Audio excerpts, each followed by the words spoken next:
Hello and welcome to this live stream. My name's Dr. Cameron Jones and I'm an environmental microbiologist. And I wanted to do these live streams every week on Thursday at 11 a.m. basically because I've got a lot to say about health and wellness and mold and water damage.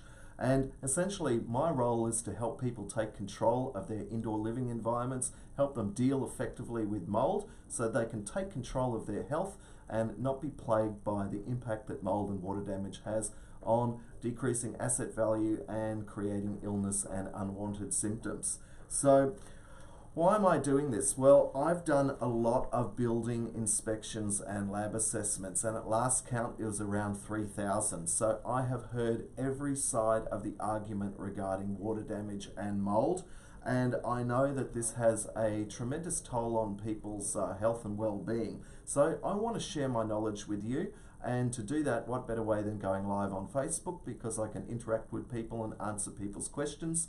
And in a sense, it's a bit more engaging and I can find out exactly what is going on out in the world and answer some topical questions. So every week I'm going to be zooming in on a hot topic of water damage and mold. We're going to be doing Q&As and I'm going to be inviting guests on the live stream, and they're going to be coming into the studio here, and we'll also do some Skype interviews as well. But today I want to discuss some issues that affect my industry. But before I do that, I want to talk about the health disclaimer for this particular live stream.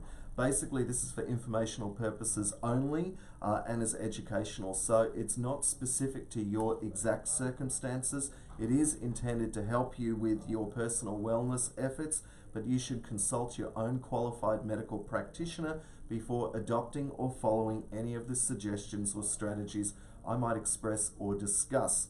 I'm not offering medical advice, and the content that I'm delivering and discussing is educational and for entertainment purposes only. Now, with that out of the way, mold is very real. I've put a couple of references into the discussion below into the show notes, which we'll be posting after this live event goes up. But basically I want to discuss a phone call that occurred yesterday with a previous client of mine. And basically she rang me up in considerable distress. We've done an indoor air quality and mold inspection at her property, and the mold levels were 10,000 to 40,000 spores per cubic meter of air. Now, the established reference value for mold is around about 1,000 spores per cubic meter of air. So this is quite a horrific environment that she finds herself living in. And what's worse is that she and her husband moved into this property late last year because they had a new baby arriving. And unfortunately, a lot of her adverse health symptoms coincided with the delivery of her baby. The reason I'm telling you all this is she rang me up because her husband is a significant skeptic. He does not believe that she is suffering from anything. After all, how could their new home be making them sick? So I just want to recap a little bit about what mold is. So basically, mold is a microorganism. It's very hard to see it. By the time you see it, there are essentially millions of spores present. There are approximately 100,000 known fungi which have been described taxonomically and appear in textbooks, but using genetic engineering and genetic sequencing techniques, we know that there are really about 4 to 5 million fungi. So there are a lot of them out there.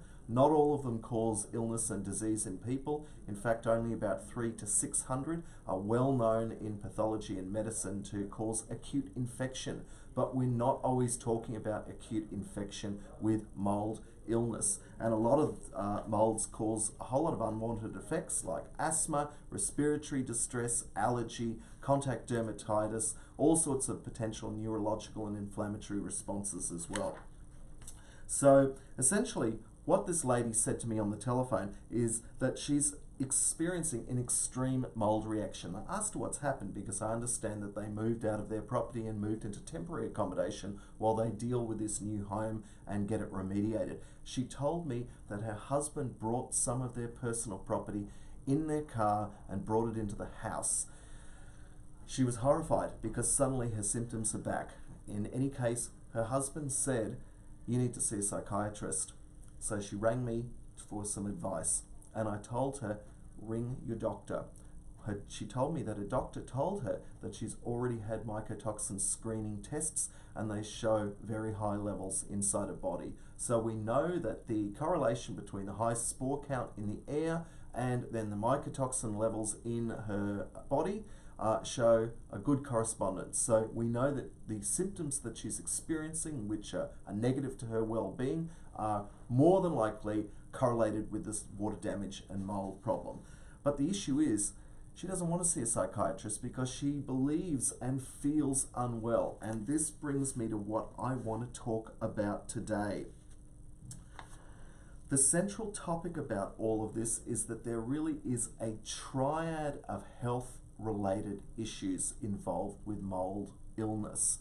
And there is an illness component, and this is where a person experiences a loss of health and has some symptoms. So it's really very much a first-person perspective issue. Then there's the issue of actually visiting a medical practitioner or allied health practitioner and getting some sort of definitive diagnosis. That brings into play the disease component of adverse health. And then there is the sickness component. And this is where a person takes on, in a sense, a role or a social role that's socially related or acceptable related to that particular constellation of problems. So to recap, the illness component is the lived experience, and it's all the things like personal theories that go into understanding what in many cases is really new unwanted effects and what might be beneficial to stop these effects.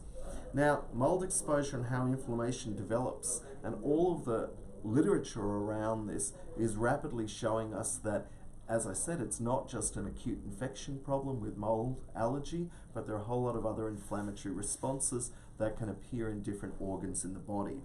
And of course, there are these illness labels that are often connected with mold and water damage, such as chronic inflammatory response syndrome, such as Lyme-like disease, such as biotoxin illness.